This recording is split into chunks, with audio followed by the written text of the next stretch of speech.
Mesa Política.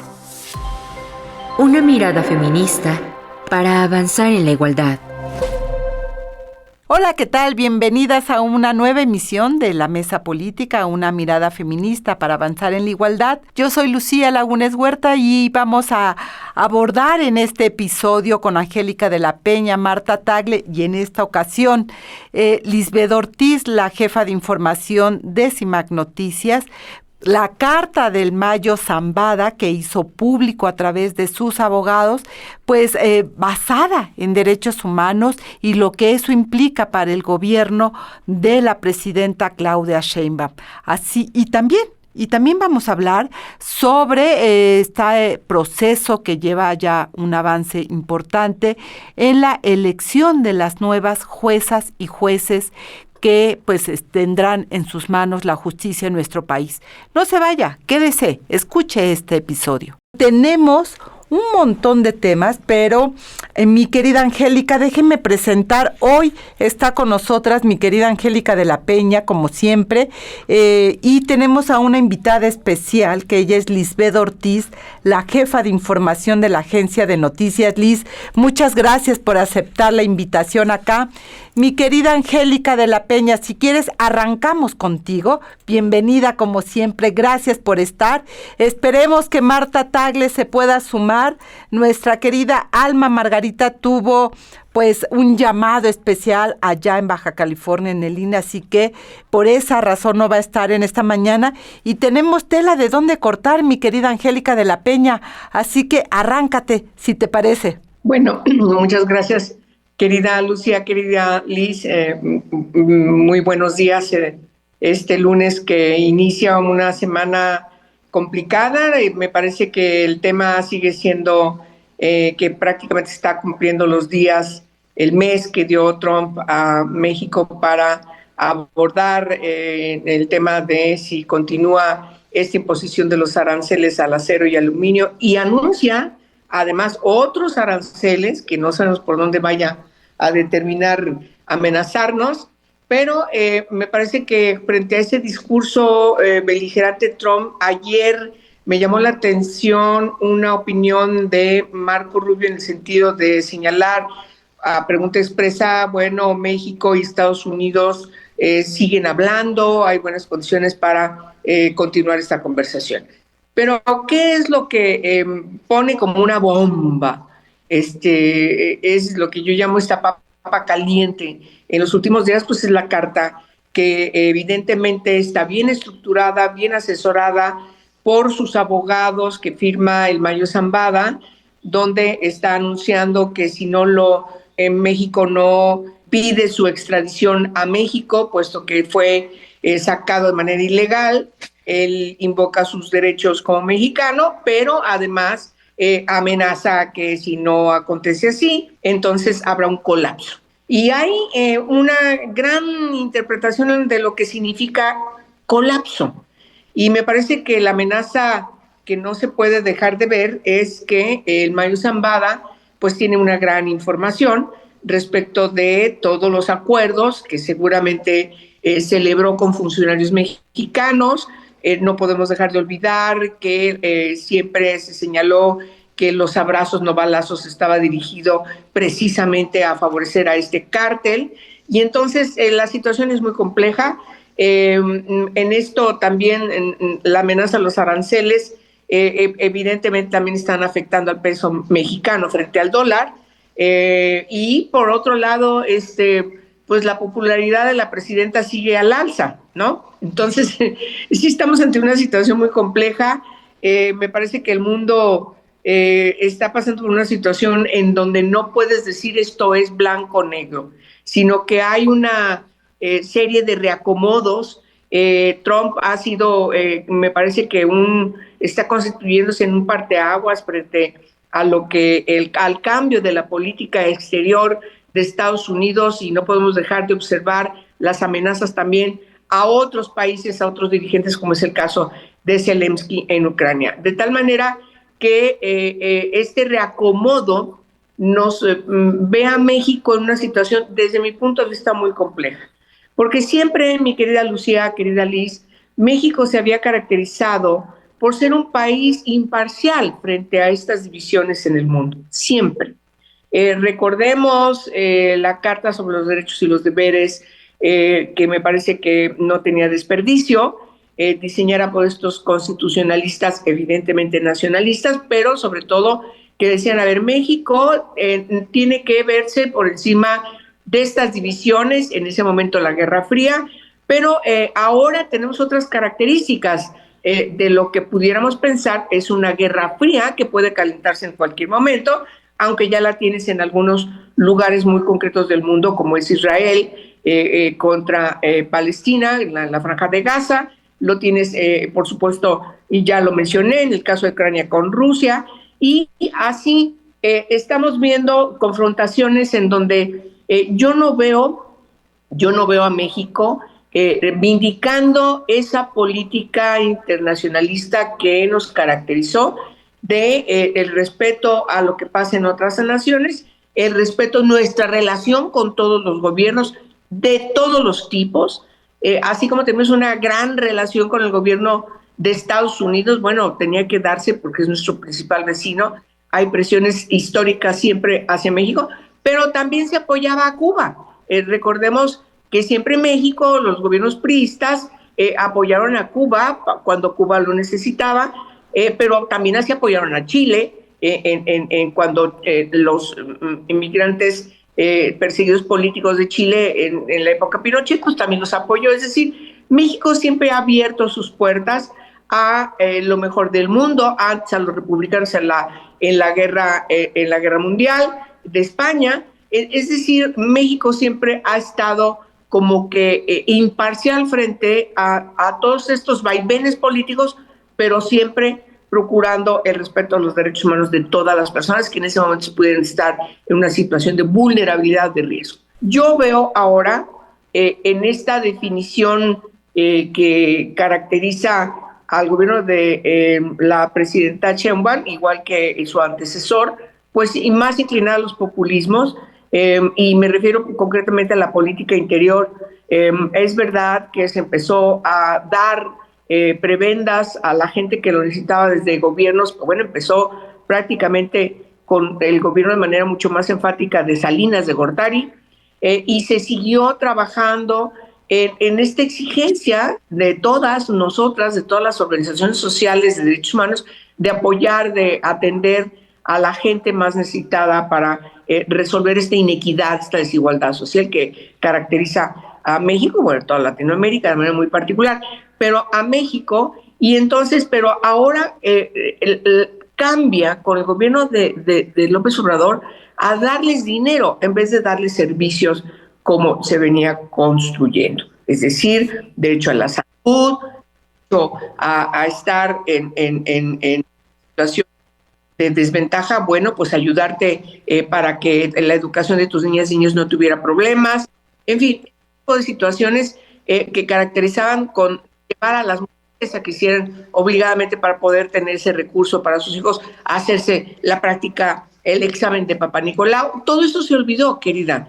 Todo eso se olvidó. Y entonces ahora las prebendas lo único que ha constituido es tener un padrón electoral típico de los populistas y no un Estado que garantice derechos, un Estado de derechos para lograr que la gente pobre salga de la pobreza. Sí, sin lugar a dudas, un panorama muy complejo. La Carta del Mayo viene a mover varios elementos. Como bien lo señalas, mi querida Angélica de la Peña, es decir, ya lo dijo la presidenta, mañana martes, se supone que responderá la consejera jurídica y la FGR en la mañanera a esta solicitud que ha hecho el Mayo Zambada en términos de regresarlo a México. Creo que están en un dilema. La carta los coloca en un dilema, mi querida Lisbeth Ortiz, desde el lugar de la agencia, del lugar donde tú estás. ¿Qué miras en relación a esta carta, al conflicto? Sin duda, hoy lo dice el Universal, 80% de aceptación de la presidenta Claudia Sheinbaum y diríamos está también colocado todo el tema migratorio, los aranceles, etcétera. ¿Cómo lo ves tú, Lisbeth Ortiz? Sí, yo coincido con el planteamiento de Angélica de la Peña. Buenos días, Angélica. Muchas gracias, Lucía, por esta invitación. Desde luego que el peso lo está resintiendo, ¿no? Hoy 20,44 el tipo de cambio y sigue en esta inestabilidad. A mí me parece que de alguna manera estas exigencias de Donald Trump han sacado a Claudia Sheinbaum de solamente atender las causas, es decir, ella no quería darle un cambio a la política que había manejado Andrés Manuel López Obrador y sin embargo toda esta vorágine que nos ha traído Donald Trump junto con Elon Musk lo que ha generado es que tengan que desarrollar algo, una estrategia completamente distinta y eso es lo que se va a ver en pocos días porque efectivamente se acaba el mes que le había dado de plazo Donald Trump al gobierno de México y bueno, pues eso de alguna manera ha sacado a la 4T de una estrategia que tenía muchos años que venía desarrollando. A mí me parece que no podemos dejar de lado la figura de Elon Musk en este análisis porque sin duda a raíz de que Estados Unidos decide que estos 6 cárteles mexicanos sean considerados como terroristas, bueno, puede ser una política de invasión, sin duda puede comenzar y tendría que el gobierno federal frenarla, porque incluso varios de sus tweets de Elon Musk decían eso, que bueno, a partir de ese decreto serían susceptibles de un bombardeo por parte de Estados Unidos a través de drones y lo hace público y lo hace a través de tweets. Y pues me parece que ese no es el camino que tendríamos que seguir ahondando y parte de la estrategia que tiene que trabajar Claudia Sheinbaum es revertir esa circunstancia. No es la primera vez que lo hace Donald Trump porque ya incluso en la administración anterior que tuvo como presidente en Estados Unidos ya hablaba también de esta incursión a territorio mexicano y de nueva cuenta en esta nueva presidencia lo vuelve a retomar y es un tema que no ha soltado. Eso tenemos que pararlo y hay que detenerlo porque sin duda cuando Estados Unidos decide hacerlo, bueno, pues acaba con los territorios a donde incursiona. Me parece que México tiene otras posibilidades, pero la inestabilidad en la que tiene Donald Trump al mundo, hoy no podemos tener certeza y decir, es que eso no va a suceder, es que hoy ni siquiera tenemos esa certeza, no sabemos qué es lo que va a suceder. Yo espero que a partir de conocer las estrategias que haga Claudia Sheinbaum, que tienen que ser totalmente distintas a solamente atender las causas para el desarrollo de los cárteles y de la droga y del trasiego de la droga, pues me parece que ahí podremos entender mucho más esta política exterior que ella va a tener, desde luego con Marcelo Ebrard y todo un equipo, desde luego, pero yo pensaría esto, que nos viene una sorpresa para saber cómo Claudia Sheinbaum va a hacer distinta la forma de atender el tema de cárteles del narcotráfico. Y vamos a un corte de estación y regresamos porque ya estamos sobre el tiempo. No se vaya, seguimos analizando aquí en la Mesa Política. Mesa Política. Y estamos ya de regreso en esta Mesa Política. Recuerden nuestros números de contacto 55 35 08 47 61. También nuestras redes sociales que nos pueden encontrar como CIMAC Noticias y pues todos los jueves a las 11 de la mañana en esa radio 97.3 de FM puede encontrar también la retransmisión. Angélica, sin duda la convocatoria al nacionalismo mexicano ha sido una de las estrategias desde la primera amenaza de Trump que Claudia Sheinbaum convocó a la unidad, ¿te recuerdas? Aquí también lo tocamos, a cerrar filas frente a las agresiones, a llamar a defender al país y ahora en su gira en Durango a proteger a la población migrante que pudiera ser repatriada a México. Los ha nombrado como héroes y heroínas y ha señalado también algo que me parece muy importante y que es parte, yo creo, de esa popularidad que hoy tiene la presidenta, señalar, sí, lo que ha hecho en términos de remesa a la población migrante en Estados Unidos, pero ha dicho 20% solamente es lo que manda en términos de ganancia, el 80% se queda en Estados Unidos, y eso es parte de la riqueza que ha hecho de Estados Unidos un gran país. Este discurso, mi querida Angélica, también es parte de digamos, una capitalización política para la presidenta de México. ¿O tú cómo la ves? Bueno, ese es un tema muy discutible, porque hay datos que señalan que las remesas acá en México son mucho más altas de lo que ella dice. Incluso recordamos que López Obrador se jactaba de decir, bueno, tenemos las remesas como si formaran parte del Producto Interno Bruto, cuando lo que reflejan las remesas es que hay gente que se va de México porque no tiene trabajo acá, porque no tiene condiciones de vida y entonces se va a Estados Unidos a buscar trabajo, ¿no? Así ha sido la historia. Por cierto, no de ahora, de siempre.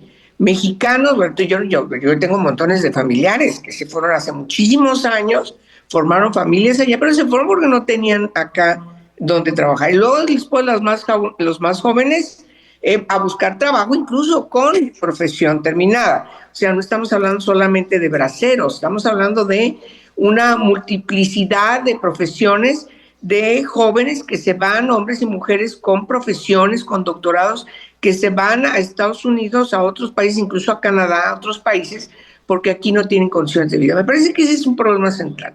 El otro estudio que refleja también una preocupación es que, ¿qué es lo que motiva a Estados Unidos para irse contra las remesas? Pues que una parte muy importante de esas remesas son lavado de dinero del narco, que lo mandan desde allá a México para lavar esos recursos de allá para acá. Entonces, creo que el problema, insisto, es muy complejo. Yo creo que es importante que se atienda el problema de fondo, es decir, van a venir, los van a regresar, los van a expulsar, y muchos de ellos van a quedar en una carpeta como criminales, porque Estados Unidos criminalizan la entrada ilegal a su país. Y entonces aquí van a tener que quedarse, y qué condiciones de vida hay. Luego, para garantizarles empleo, ya tenemos un problema de déficit de quienes están aquí. Y luego agregarle otro fenómeno. Nos dicen que no, pero todos sabemos que México de facto es un tercer país seguro. Es decir, se quedan en la frontera y simplemente es ver cómo se encuentran estas grandes ciudades en la frontera, donde tienen una gran población de multinacional que ya se quedaron ahí.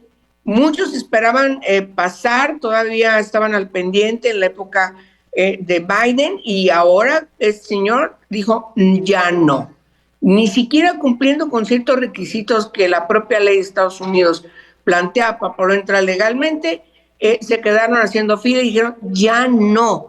Entonces, sí estamos ante un problema muy complejo que tiene la presidenta, que ha sido heredado, sí, de secciones atrás, sí, que ahora no nos va bien con este presidente. Bueno, pues ya lo sabíamos, ya habíamos vivido cómo estaba antes, pero ahora, pues bueno, sentido común.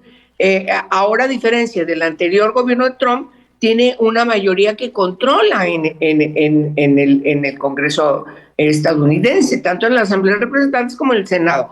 De manera que las condiciones que tiene hoy son superiores para impulsar todas sus políticas, y a México lo tiene en la mira, pero apuntadísimo para soltar el balazo en cualquier momento.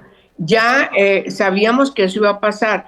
Ahora, rápidamente, Lucía, ya lo tocamos en otros programas, pero cuando la presidenta ve que se le viene la bronca y hace un llamado a la unidad, Bueno, muchos decíamos, bueno, ¿y por qué no llamó a la unidad desde antes?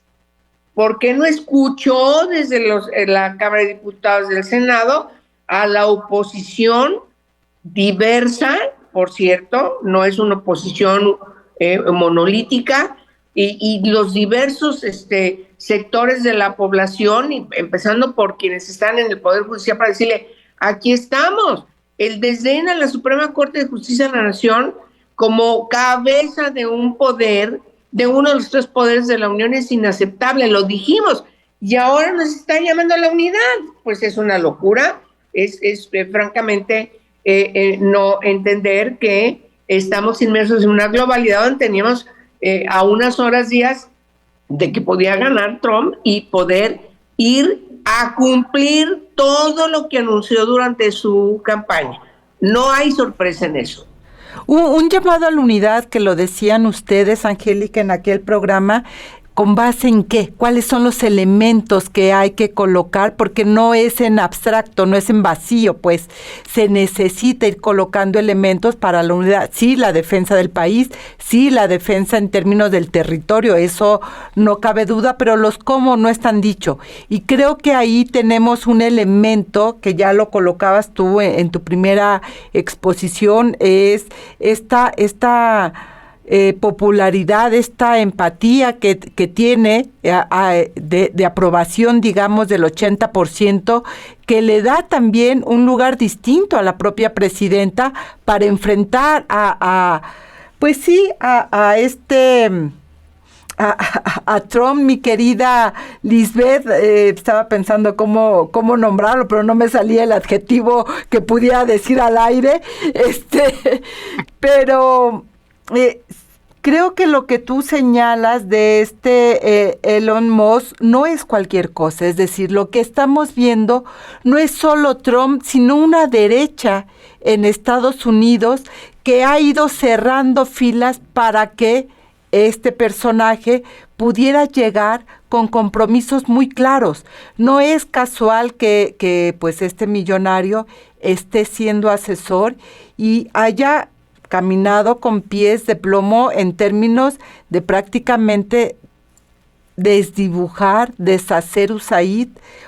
Todavía en estos días hubo más recortes de personal de esta agencia de desarrollo y lo que viene, porque la derecha, no solamente en Estados Unidos, sino en el mundo se está empoderando, y los resultados de Alemania el fin de semana nos vuelve a colocar este panorama, mi querida Liz, que no es alentador para las democracias ni para las mujeres, por supuesto, y nuestros derechos.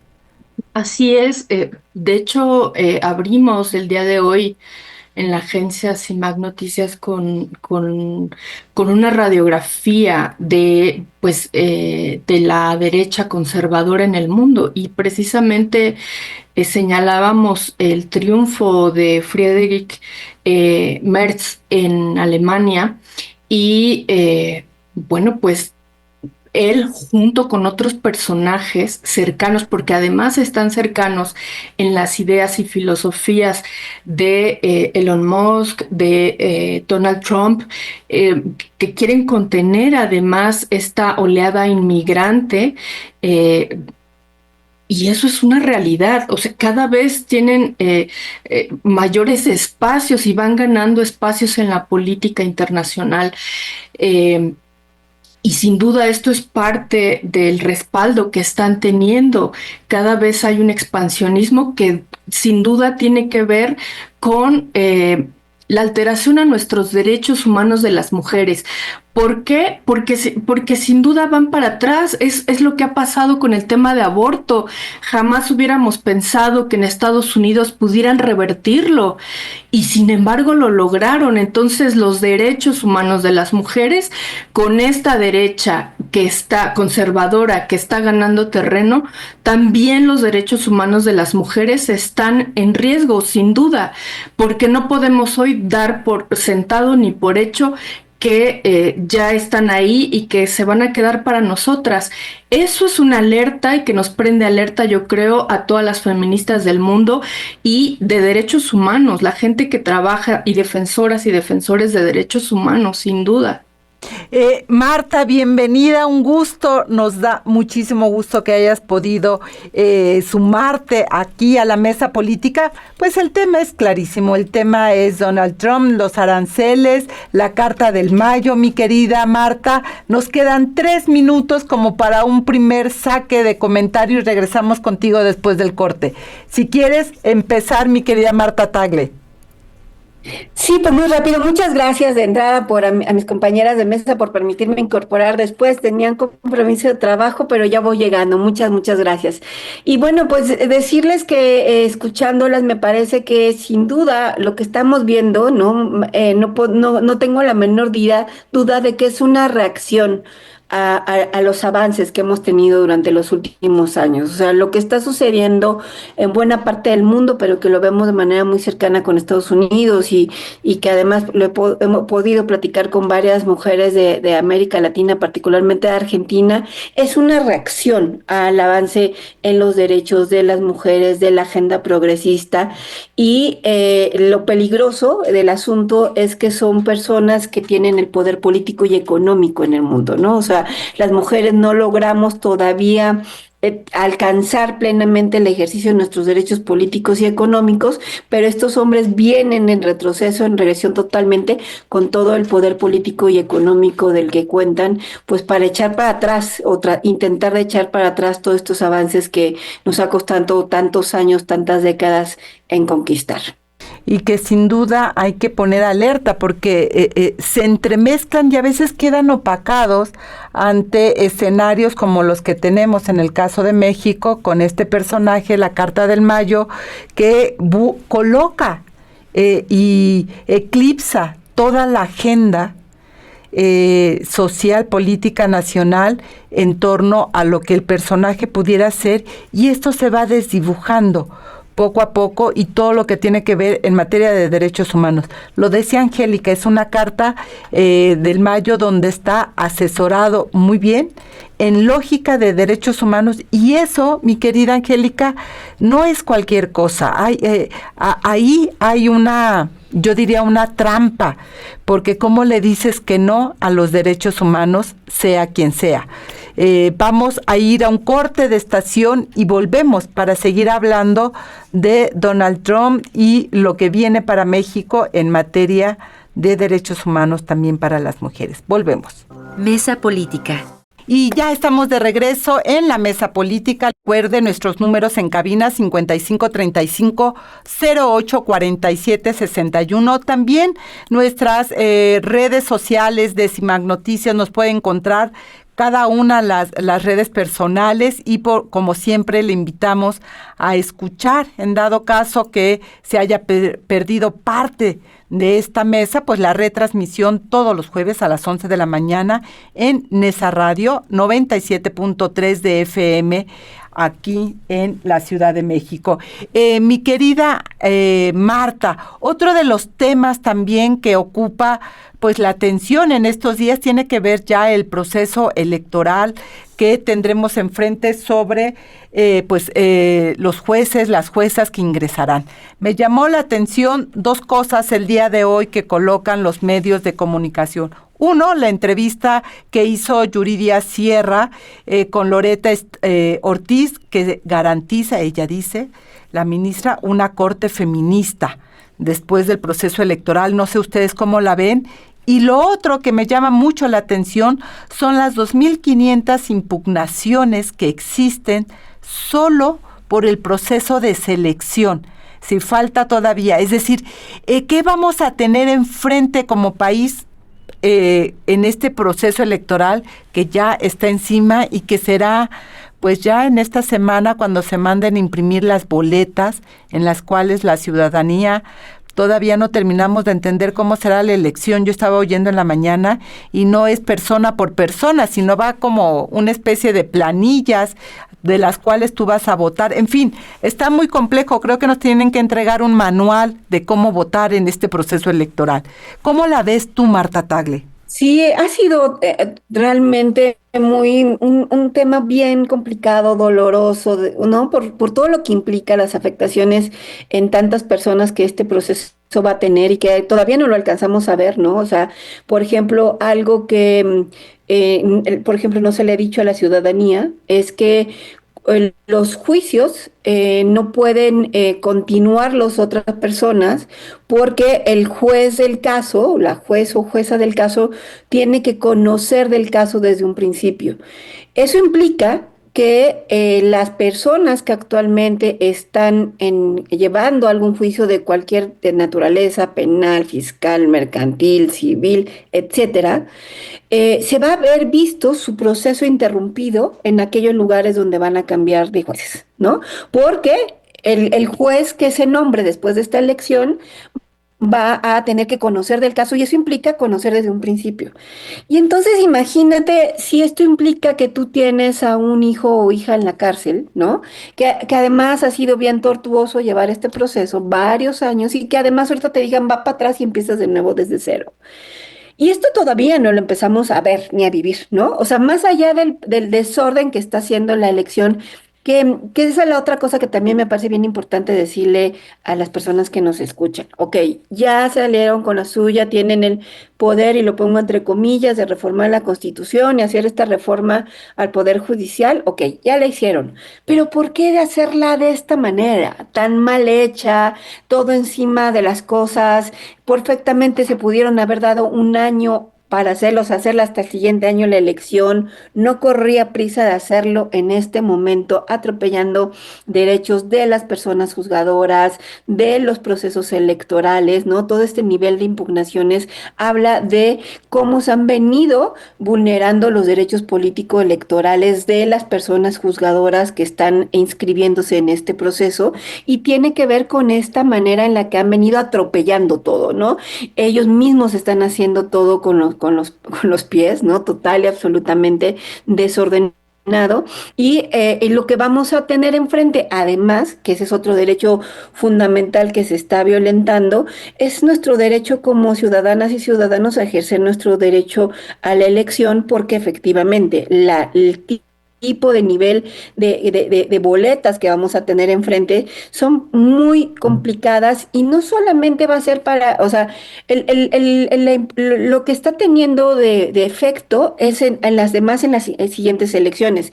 Nos han explicado las consejeras y consejeros que nuestro tipo de boleta era muy intuitiva. Íbamos, votábamos por un logo, sabíamos cómo estaban ubicados, casi que ni leíamos los nombres de los candidatos. Y ahora tan solo, por ejemplo, en la boleta de ministro vamos a tener una lista de 60 y tantas personas mujeres, 60 y tantas personas hombres. Vamos a tener que ir y escoger y después poner su numerito. Eso simple y sencillamente vulnera el derecho a elegir de las personas, porque no va a ser sencillo, porque no va a ser un proceso en el cual hemos venido ejerciendo nuestro derecho al voto. Y entonces, vístolo de esta manera, es una elección que vulnera varios derechos. Vulnera el derecho de las personas que están en un proceso jurisdiccional hoy en día, vulnera los derechos de las personas juzgadoras, tanto las que estaban como las que están buscando llegar vía la elección a estos cargos, y vulnera el derecho de las y los ciudadanos a contar con las condiciones básicas mínimas que habíamos logrado durante muchos años de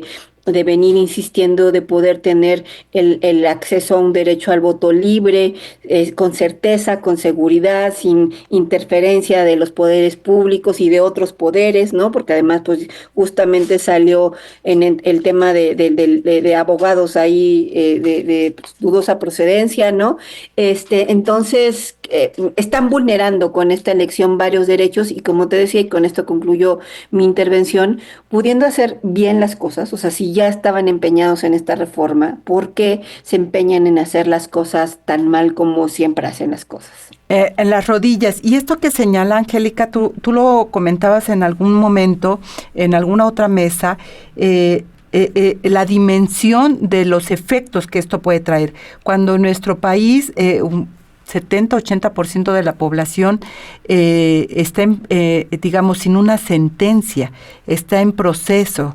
Imagínate lo que va a pasar ahí, mi querida Angélica, en medio de todo este desaseo de este proceso de renovación de los poderes judiciales que se llevarán a cabo, porque unos son los federales, luego tenemos los que están en las entidades federativas, es decir, eso es todo un reto en materia de derechos humanos también. Bueno, les va a salir más caro el caldo que las albóndigas, la verdad, porque cuando uno escucha a consejeros del INE respecto de los señalamientos de que tienen que reimprimir otra vez boletas, y las impugnaciones esas que tú mencionas, que eso significa además otra bronca, y que quienes están apuntados, que finalmente llegaron, quién sabe quiénes son, la inmensa mayoría, no tienen ninguna currícula que te garantice que van a ser idóneos para el encargo, que se va a elegir, y todo indica que va a ser una votación muy, muy, muy, muy baja. Y entonces Morena pues va a mover a su gente, su padrón electoral, y va a decidir quiénes lleguen, y quienes lleguen pues van a ser militantes de Morena, cercanos de Morena. Entonces estamos frente a una crisis del Estado, porque el Poder Judicial nunca se ha politizado, nunca, nunca, nunca en la historia de la República. Hasta ahora, mi querida Angélica. Hasta ahora, y entonces estamos ante una crisis de gobernabilidad del Estado, no de gobernabilidad del Poder Ejecutivo, sino del Estado, de la República. Esa es la connotación que tiene. De manera que,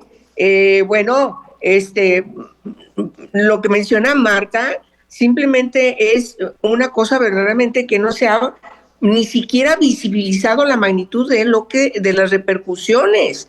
Y la gente no se va a dar cuenta de la trascendencia de haber votado por esa gente que hoy está gobernando, que amenazó con tirar el Poder Judicial, etcétera, cuando hasta que vea su propio problema parado, y además que va a tener retraso, porque efectivamente van a tener que conocer. Luego los que lleguen van a quitar a los que tienen ahí funciones de carrera, van a llegar con sus cuates, como ya sabemos lo hacen en todos los gobiernos, en los congresos, las cámaras donde gobiernen. O sea, el servicio civil de carrera, como lo conocemos, el Poder Judicial, también se va a ir al traste. Los que todavía ahí quedan, que tienen alguna, una gran experiencia, no alguna, experiencia de muchos años, los van a quitar, porque van a llegar con sus cuates, con sus militantes de Morena, porque eso es lo que está haciendo Morena. Es una oposición que va a llegar así, con toda su inexperiencia, pero peor, con revanchismos, que me parece que es lo peor, y entonces la gente común y corriente es la que va a pagar los trastos que se están rompiendo, sin deberla ni temerla. La situación es muy, muy terrible, muy compleja, y volviendo al tema anterior que estábamos tratando, frente a una amenaza, con todas las características de la amenaza que tenemos enfrente, me parece que la presidenta está en una situación muy compleja. Heredó una papa caliente, heredó un desastre, heredó un montón de broncas que le dejó su antecesor, y además dejó un montón de orejas del antecesor que la están allí cuidando, etcétera, etcétera, que también tienen posiciones de poder muy importantes dentro del gabinete y en todas partes. Entonces, sí, es una situación muy compleja y pobre país, no sé qué vaya a pasar, y por lo pronto me parece que nosotras deberíamos sentarnos a vísperas del 8 de marzo, las feministas, sentarnos en nuestra diversidad a discutir cosas fundamentales que nos lleven a acuerdos fundamentales para protegernos del embate, del desastre que vamos ya avisorado todo el espectro que vamos a sobrevivir. Sin lugar a dudas, el reto enfrente es enorme, monumental. Yo no sé, no quisiera ser Claudia Sheinbaum, porque realmente lo tienes muy complicado, como ya lo decías. Lisbeth Ortiz, ¿realmente tú crees, como dice Loretta Ortiz, que la próxima corte, lo que salga de ese proceso electoral será feminista, o es un exceso de optimismo? Aquí ya veo las caras, Marta Tagle, no, pero ni por poco creen eso. Un pequeño comentario antes de irnos al corte de estación, mi querida Liz. ella es considerada, bueno, pues una de las ministras apegadas al oficialismo. Creo que eso va contrario al feminismo. Es totalmente contraria esta declaración. Y bueno, no sé cuánto tiempo tengamos antes de irnos al corte. Bueno, totalmente desafortunada la declaración. No me parece que sea así, porque además se nota cómo han sido ayudadas las tres ministras apegadas al oficialismo. No está, en este desaseo del que hemos hablado, no estaban en la primera lista de entrega del 12 de febrero y todavía la rehacen y mandan de nueva cuenta para el 15 de febrero ya fuera de tiempos y las agregan. Yo creo que esto no tiene nada que ver con el feminismo. Eh, yo creo que nos merecemos las mujeres otro tipo de sistema judicial, porque si esto se estaba haciendo para contrarrestar esos índices de impunidad, pues no se está logrando. No lo veo por donde podamos contrarrestar un 98% de impunidad en casos de feminicidio, por ejemplo. No lo miro así. No estamos siendo miradas. Estamos hablando única y exclusivamente de redes de poder, en dónde me van a colocar, en qué nivel cercano al poder. Eso es lo que estoy viendo. En ningún momento yo veo justicia y verdad para las mujeres en este desaseo tan terrible que tienen en el Senado, en el INE. ¿Quién se va a hacer responsable de ello? Bueno, Es un desfriate. vamos a ver qué queda en este proceso y qué corte vamos a tener, pero mientras vamos a un corte de estación y volvemos. Mesa Política. Y ya estamos de regreso en el cierre prácticamente del programa. Mi querida Angélica de la Peña, ¿qué esperamos en estos días ya? Tú recordabas al inicio del programa la amenaza de Trump sobre los aranceles sigue ahí, teniendo una debilidad en la Corte, porque está parada, aunque no haya cambio, está parada. La Carta del Mayo apelando a sus derechos humanos, diciendo me secuestraron, la injerencia de Estados Unidos en ese secuestro que también coloca la Carta y bueno, pues lo que viene ahí también, el colapso que pudiera existir tanto en materia de derechos humanos como, no sé, de otro tipo. Hay muchas especulaciones. ¿Cómo ir mirando? Y tú decías, esta convocatoria que hace en su momento la presidenta de la Unidad tendría que tener también los cómo. Son muchos elementos en la mesa que habría que ir colocando también frente a lo que estamos viviendo, Angélica de la Peña. Yo no quiero ser pitoniza ni mucho menos, pero me parece que la carta en sí misma, la amenaza que se plantea en la carta, si México no responde a la solicitud del Mayo, es creo que uno de los peores problemas que está enfrentando hoy la presidenta. Porque, lo tengo que decir de manera muy clara, la política de abrazos no balazos no funcionó. Y todo el apoyo implícito que se daba con esa política se vio reflejada en el crecimiento de los cárteles y por supuesto esto, su gran enriquecimiento con la venta de la droga hacia Estados Unidos, que ha motivado a una preocupación de este país. No es que no se consumiera en este país drogas, siempre hemos sabido que Estados Unidos es un gran consumidor, pero no es lo mismo ahora con el fentanilo, porque el fentanilo está dejando a gente sobreviviendo a punto de morirse y otros que mueren todos los días en las calles de las principales ciudades de Estados Unidos. Es un grave problema social que tiene. ¿Y qué es lo que debe hacer? Pues lo que está haciendo el señor, nos guste o no nos guste, pues tiene que ver mucho con las amenazas contra México, que no son menores. Es decir, están pidiendo sangre, por decirlo coloquialmente. Tú no me entregas a los responsables, yo te voy a mandar los drones, porque ahora yo tengo ya clarísimo que te voy a aventar los drones a los cárteles que son terroristas desde mi ley. Entonces, sí es un problema muy grave. Hay que, tú decías ahorita, no la tiene fácil la presidenta, no, la tiene súper complicada. La tiene muy complicada, y seguramente la situación no va a parar ahí. Estados Unidos quiere tener respuestas concretas. No bastan estas persecuciones que en los últimos días han ido contra el cártel de Sinaloa, que ya lo hemos visto. No es suficiente. Van por el real enemigo de Estados Unidos, que es el que permitió el crecimiento, es el que negoció el crecimiento, es el que permitió el empoderamiento de los cárteles. Y eso es lo que está amenazando el Mayo. ¿Sí? Si ustedes no me llevan a México, porque aquí me van a aplicar la pena de muerte, entonces vendrá un colapso.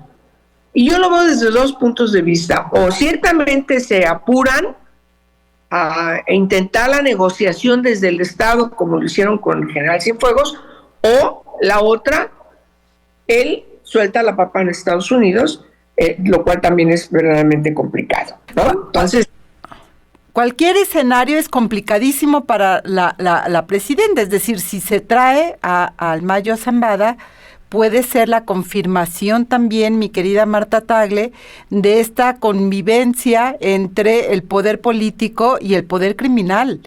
Y si no se lo trae, los efectos que puede conllevar por las posibles colusiones, nombres, etcétera, pues no tampoco le digo, por cualquier lado parece ser va a salir raspada la presidenta. Pues mira, yo creo que sin duda, o sea, el tema de la colusión entre la delincuencia organizada y el poder político es algo que es mucho más evidente de cara a lo que ha sucedido en los últimos años, ¿no? Y además lo vemos claramente durante los procesos electorales, ¿no? E incluso el del 24 fue uno donde hubo un montón de asesinatos políticos durante la contienda electoral que tienen que ver con este nivel de colusión y de estás conmigo o mato al candidato y bueno, ya ha habido alcaldes y tesoreros y muchísima gente que además es muy evidente que es a nivel de lo local, ¿no? O sea, justo esa estructura de gobierno que se ha abandonado tanto por el Estado, me parece, ¿no? Particularmente en políticas de seguridad, pues se le ha abandonado totalmente, se le da la responsabilidad en la Constitución, pero en los hechos y en los presupuestos los municipios están abandonados y entonces hay esta penetración de la delincuencia organizada y digo, creo que cada vez es más evidente, aunque también es bien importante recalcar que no es algo nuevo, ¿no? O sea, que esta colusión viene desde mucho antes y me parece que justo el abandono del Estado a su responsabilidad de garantizar la seguridad, porque el problema hay que verlo desde un tema de seguridad y por otra parte lo de las drogas verlo como un tema de salud, ¿no? El tema de la inseguridad se ha abandonado totalmente por parte del Estado mexicano, no ahora, sino desde hace mucho tiempo. Y ahora bien, con respecto a la presidenta, me parece que pues de alguna manera la carta del Mayo lo que está buscando es sin duda generar presión de decirle, oye, pues yo sé mucha información de lo que sucede en el estado, digo, todo el mundo sabe, hemos visto cómo ha estado el estado de Sinaloa en los últimos meses, ¿no? A partir de esta captura aparentemente ilegal por lo que él y su abogado han venido estado declarando a partir de estas cartas, y entonces pues está mandando, ¿no?, un mensaje diciendo o me ayudan a salir de esta o yo voy a hablar. Y yo creo que sin duda en ese sentido, digamos, como proyecto político tienen mucho que perder, ¿no? Porque el que quede evidencia de una...